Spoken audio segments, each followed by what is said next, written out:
오늘 하나님께서 우리에게 주시는 말씀은 마태복음 25장 34절로 40절의 말씀과 6장 33절로 34절의 말씀입니다. 마태복음 25장 34절부터 40절까지 교독하도록 하겠습니다. 제가 먼저 마태복음 25장 34절을 봉독합니다. 그때 임금이 그 오른편에 있는 자들에게 이르시되 내 아버지께 복 받을 자들이여 나와 창세로부터 너희를 위하여 예비된 나라를 상속받으라. 내가 줄일 때에 너희가 먹을 것을 주었고 목마를 때에 마시게 하였고 나그네 되었을 때에 영접하였고 헐벗었을 때에 옷을 입혔고 병들었을 때에 돌보았고 옥에 갇혔을 때에 와서 보았느니라. 이에 의인들이 대답하여 이르되 주여 우리가 어느 때에 주께서 줄이신 것을 보고 음식을 대접하였으며 목마르신 것을 보고 마시게 하였나이까. 어느 때에 나그네 되신 것을 보고 영접하였으며 헐벗으신 것을 보고 옷 입혔나이까. 어느 때에 병드신 것이나 옥에 갇히신 것을 보고 가서 배웠나이까 하리니. 함께 읽습니다. 임금이 대답하여 이르시되 내가 진실로 너희에게 이르노니 너희가 여기 내 형제 중에 지극히 작은 자 하나에게 한 것이 곧 내게 한 것이니라 하시고. 아멘. 마태복음 6장 33절로 34절의 말씀, 두 절의 말씀을 함께 합독하겠습니다. 시작. 그런즉 너희는 먼저 그의 나라와 그의 의를 구하라. 그리하면 이 모든 것을 너희에게 더하시리라. 그러므로 내일 일을 위하여 염려하지 말라. 내일 일은 내일이 염려할 것이요 한날의 괴로움은 그날로 족하니라. 아멘. 날씨가 추운데도 많이들 오셨는데요. 아까 그런 상상이 갑자기 들었습니다. 그 빙판에 펭귄들이 추워서 막 똘똘똘 뭉치는 그런 상상을 아까 했는데요. 우리가 서로가 서로에게 이 추운 날씨에 또 이 냉혹한 사회에서 서로가 온기가 되고 또 격려가 되고 힘이 될 줄로 믿습니다. 우리 옆에 있는 분들 반갑게 인사하겠습니다. 반갑습니다. 잘 오셨습니다.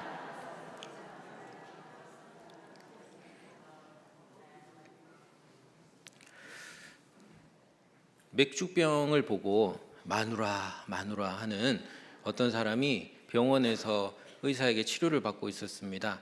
의사가 이 맥주병을 보고 맥주병이라고 하면 당신 퇴원할 수 있습니다 그랬어요.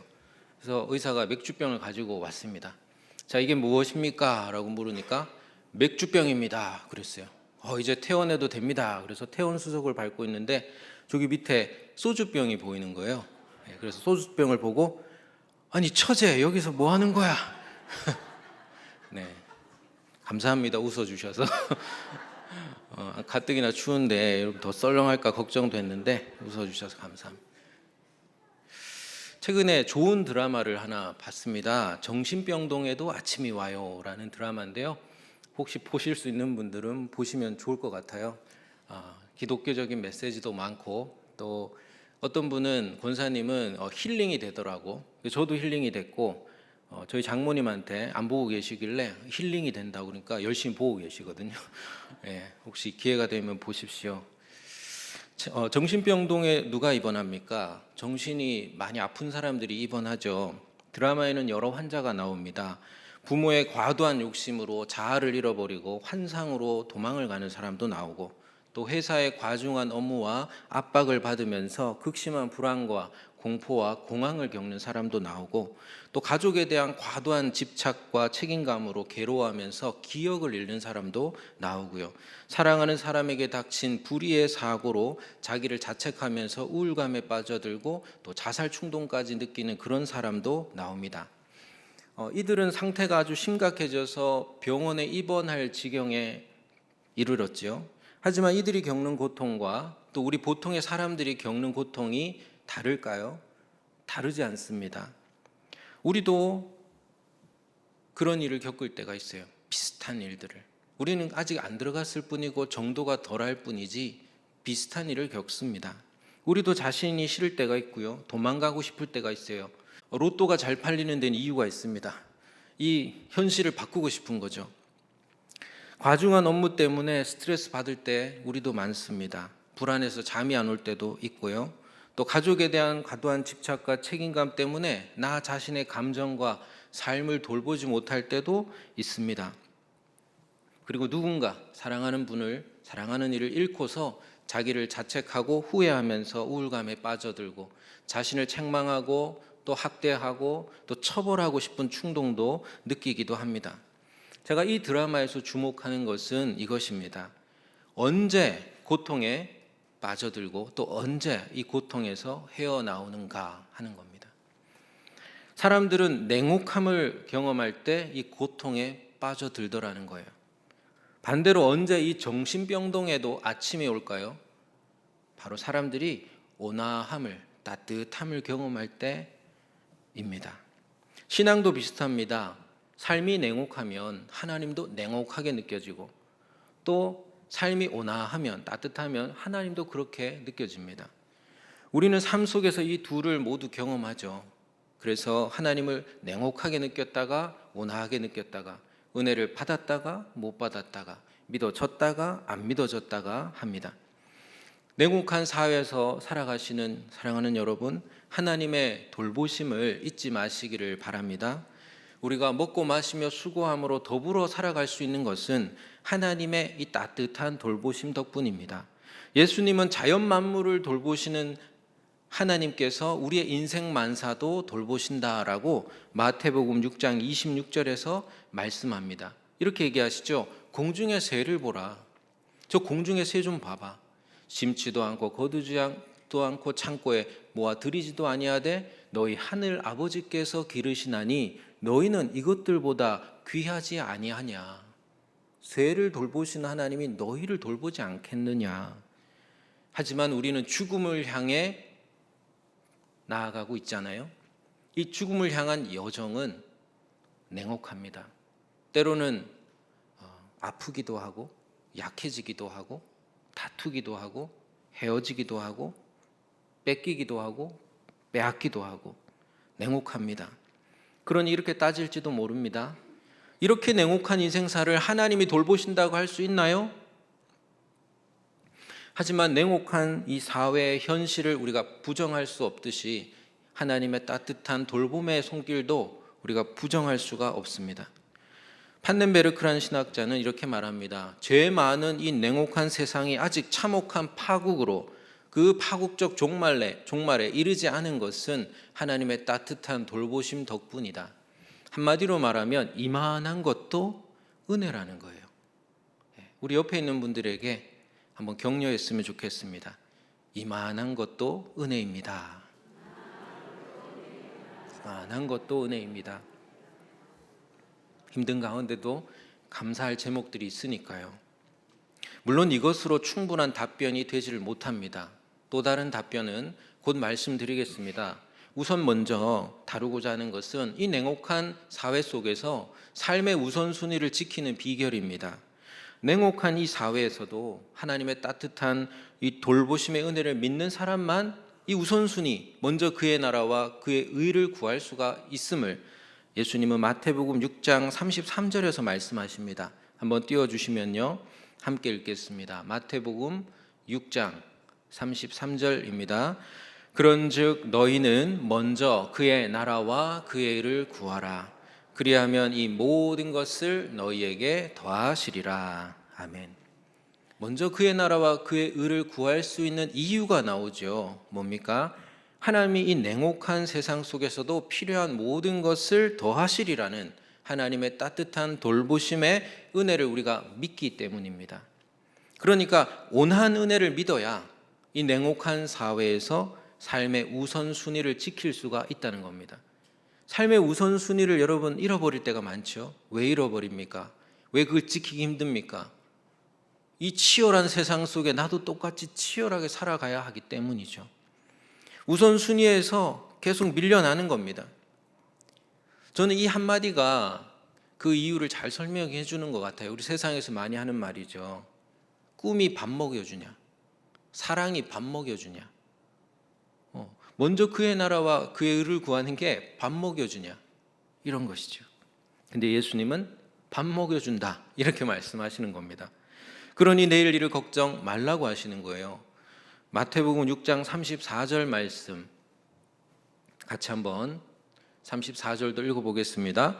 그러므로 내일 일을 위하여 염려하지 말라. 내일 일은 내일이 염려할 것이요 한날의 괴로움은 그날로 족하니라. 아멘. 냉혹한 세상에서도 우리의 모든 필요를 아시고 채우시는 그 하나님의 따뜻한 돌보심의 은혜를 믿음으로 삶의 우선순위 먼저 그의 나라와 그의 의를 구하는 저와 여러분 되기를 소망합니다. 그런데 하나님의 나라와 의가 뭘까요? 이거 참 표현하기 힘들죠. 하나님의 나라와 의라는 게 도대체 뭘까? 근데 이렇게 말할 수 있습니다. 분명하게. 하나님의 나라와 의가 바로 하나님의 따뜻한 돌보심의 은혜가 충만한 것이다. 충만한 것이다 라고 표현할 수 있습니다. 그러니까 하나님의 나라와 의를 구한다라는 것은 또 이렇게 말할 수 있죠. 하나님의 나라와 의를 구하는 것은 이 냉혹한 세상 가운데서 하나님의 온화한 따뜻한 돌보심의 은혜가 충만해지기를 구하는 것이다 라고 우리는 말할 수 있습니다. 유대인의 격언에 이런 말이 있다고 하네요. 신이 모든 곳에 있을 수 없기에 어머니를 만드셨다. 한 번쯤 들어보셨죠? 어머니의 위대함을 말하는 것이기도 한데, 하지만 우리는 하나님의 전능하심을 믿기 때문에 이 말을 그대로 받아들이기가 힘들죠.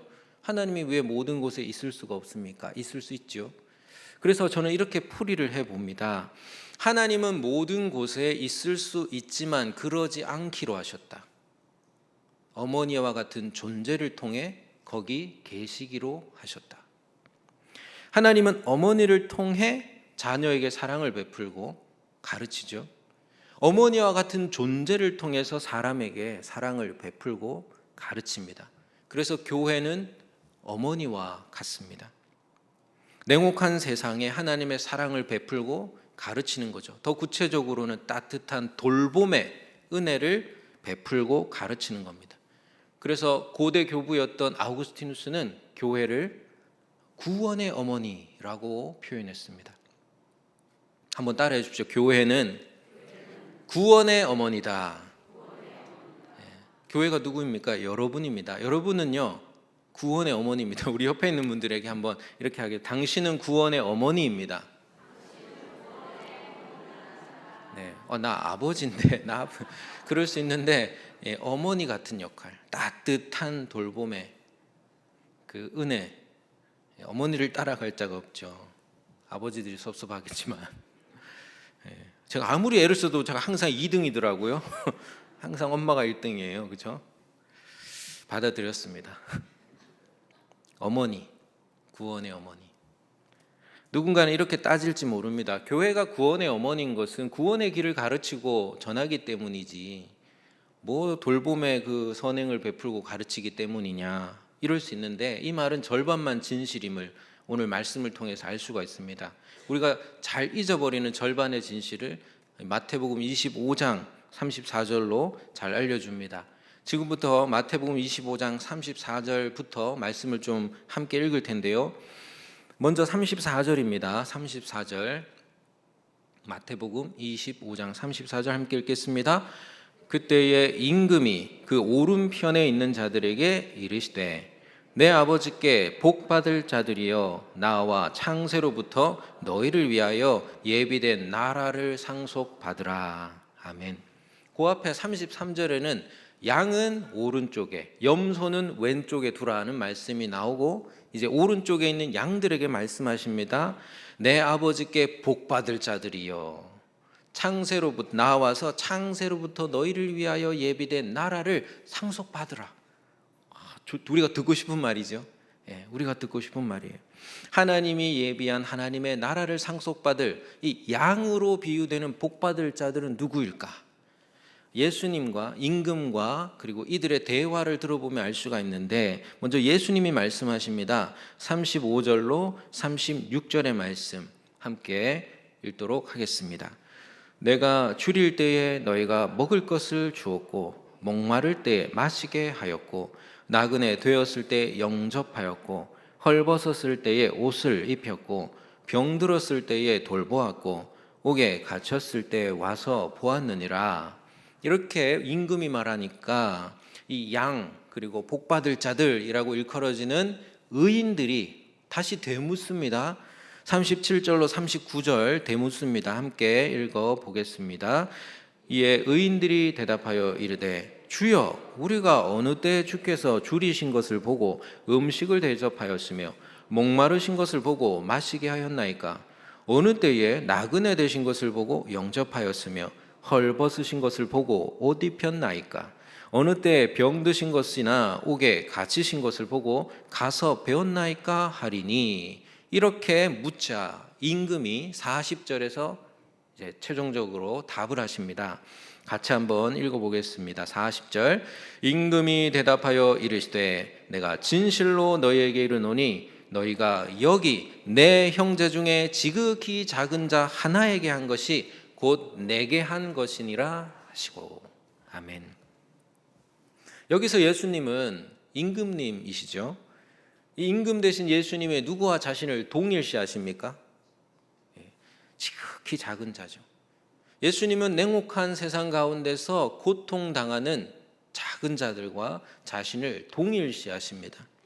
그래서 이들에게 따뜻한 돌봄의 은혜를 베푸는 게 곧 자신에게 베푸는 것이고, 또 이들에게 냉혹한 천대와 멸시와 외면을 하는 것은 자신에게 하는 거라고 말씀하십니다. 믿음으로 구원받습니다. 하지만 그 믿음은 예수님을 믿는 믿음이죠. 그 예수님은 어떤 분입니까? 냉혹한 세상 가운데 고통당하는 모든 자들과 자신을 동일시하는 분입니다. 그러니 그 예수님을 믿는다면 예수님의 나라와 의를 구한다는 것은 무엇입니까? 바로 이 냉혹한 세상에 고통당하는 자들에게 따뜻한 돌봄의 은혜를 베푸는 일이야말로 예수님의 나라와 의를 구하는 것이다 라는 걸 믿지 않을 수가 없는 것입니다. 어떤 믿음으로 구원받습니까? 악한 믿음으로도 구원받을 수 있습니까? 아니죠. 선한 믿음으로 구원받습니다. 예수님은 선한 분이시니까요. 저는 서두에 이런 질문을 했습니다. 이 냉혹한 인생사를 과연 하나님이 돌보신다고 말할 수 있을까요? 이런 질문을 했는데 제가 이만한 것도 은혜다라는 것을 말했지만 충분한 답이 아니라고 했습니다. 충분한 답은 오직 예수입니다. 왜냐하면 예수님은 냉혹한 세상에 들어오셨고 세상을 위하여 세상에서 가장 냉혹한 십자가에 달려 죽으셨기 때문입니다. 그렇게 함으로써 이 세상 가운데 하나님의 따뜻한 그 돌봄의 은혜를 베풀고 가르치기 위해서 그렇게 하셨던 것이죠. 그 은혜를 받고 배운 사람들이 모인 곳이 교회입니다. 하나님은 예수님의 몸된 교회를 통해서 이 차가운 세상에 따뜻한 그 은혜를, 그 사랑을, 돌봄을 베풀기를, 가르치기를 원하십니다. 냉혹한 이 사회에도 아침이 올까요? 옵니다. 왜냐하면 예수님이 오셨으니까요. 우리 이제 대림절이잖아요. 예수님 오심을 기리는 대림절 이제 한 달 앞두고 있는데 예수님이 오셨습니다.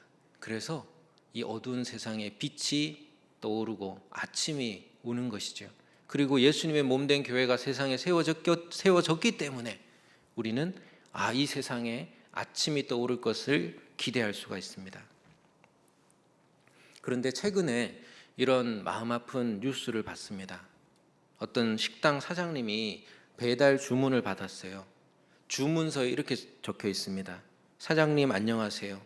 제가 미혼모에 임신 중인데 너무 배가 고파서 당장은 돈이 없어서 염치 없지만 부탁드려 봅니다. 만약 주문된다면 돈은 다음 주말 되기 전에 이체해 드릴게요. 제발 부탁 좀 드립니다. 이렇게 적혀 있는 거예요. 사장님은 평소 같으면 무시했을 텐데 미혼모에 그리고 임신 중이다라는 말이 마음에 탁 걸렸습니다. 번호를 보니까 평소에 항상 최소 주문만 하던 고객이더래요. 그래서 속는셈 치고 외상으로 배달을 해줬습니다.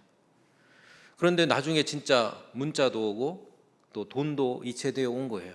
그래서 전화를 해서 아내와 함께 음식을 좀 싸들고 그 집을 찾아갔답니다. 가서 보니까 학생 때 친구들과 같이 와가지고 까르르 웃으면서 맛있게 먹고 가던 학생이었다는 거예요. 19살의 아이를 갖게 된 겁니다. 그 냉장고에는 외상으로 배달시킨 음식들을 소분해서 놔뒀어요. 아르바이트를 하고 있는데 그 아르바이트에서 번 돈이 언제 들어올지를 알 수가 없어서 배고플 때 조금씩 먹으려고 그렇게 나눠 넣어놨다는 겁니다. 이 얘기를 듣고 부부는 펑펑 울고 미역국까지 끓여주고 돌아왔습니다. 이 미혼모가 의류 모델 아르바이트를 하고 있었대요. 근데 배가 이제 불러오니까 그 일도 못하게 될 것 같다고 그렇게 얘기하니까 이 사장님이 하루 한 2시간 정도 아르바이트 할 생각 없냐고, 한번 일해 보겠냐고. 그러니까 이 미혼모가 시켜만 준다면 열심히 하겠다고. 그냥 도와주지 뭐 또 알바를 그렇게 쓰냐, 자존심이 상할까 봐 일해서 돈을 벌도록 그렇게 배려를 했다는 겁니다. 열심히 하겠다고 일을 시작했대요. 저는 이 뉴스가 너무 슬펐습니다. 서글펐어요.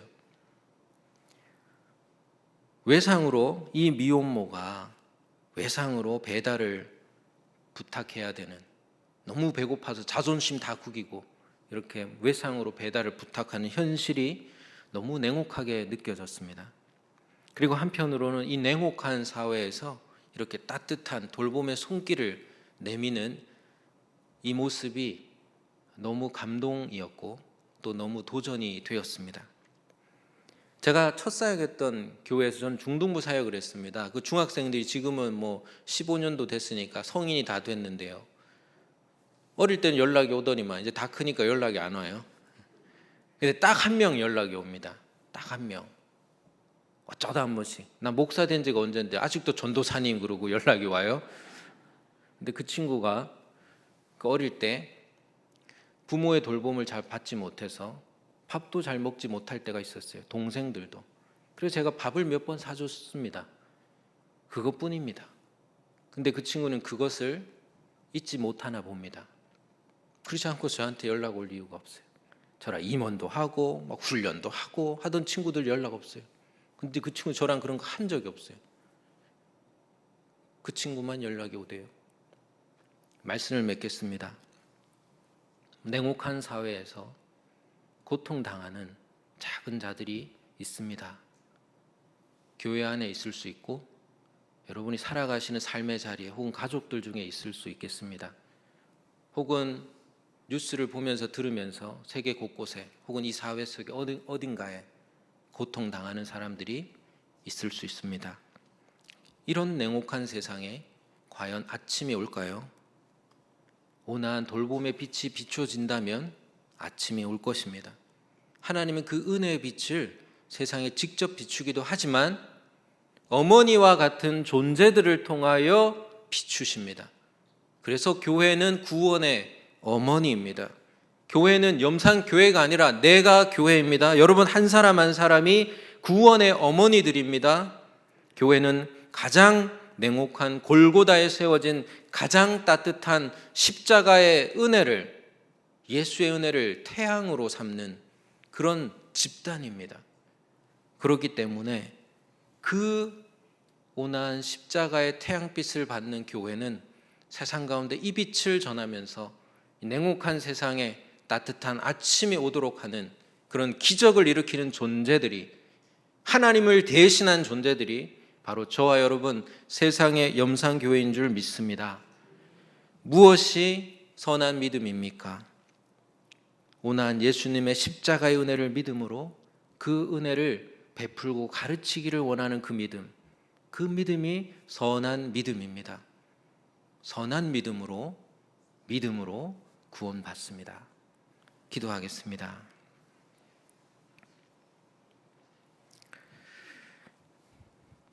아버지 하나님, 냉혹한 사회에서 우리 자신도 고통당하고 아파할 때가 있습니다. 그런 우리에게 하나님께서 네 아픔이 내 아픔이라고, 내가 너와 함께 한다고 우리를 안아주시고 그 따뜻한 햇살 아래에서 우리의 영혼이 눈 녹듯이 녹고 평안해지고 세상이 모르는 위로와 소망 가운데 살아나니 할렐루야, 주님을 찬양합니다. 하지만 우리만 살아날 것이 아니라 추워지는 겨울에 어딘가에서 고통당하는 영혼들에게 손 내미는 구원의 어머니다운 염산교회 그리고 우리 자신이 되게 하여 주시옵소서. 누군가의 차가운 손을 잡아줄 때 그들의 영혼에도 아침이 떠오를 줄 믿습니다. 오 하나님, 가장 냉혹한 골고다에 세워진 가장 따뜻한 예수님의 십자가 바라보며 우리의 영혼도 하늘의 아침으로 밝아오고 또 그 밝아진 영혼으로 이 세상 가운데 비출 때에 세상도 예수 그리스도의 태양을, 십자가의 태양을 보게 될 줄로 믿습니다. 이 선한 믿음을 이루어가며 이 선한 믿음으로 구원을 이루어가는 세상의 소금 염산교회 되게 하여 주시옵소서. 예수님 이름으로 기도합니다.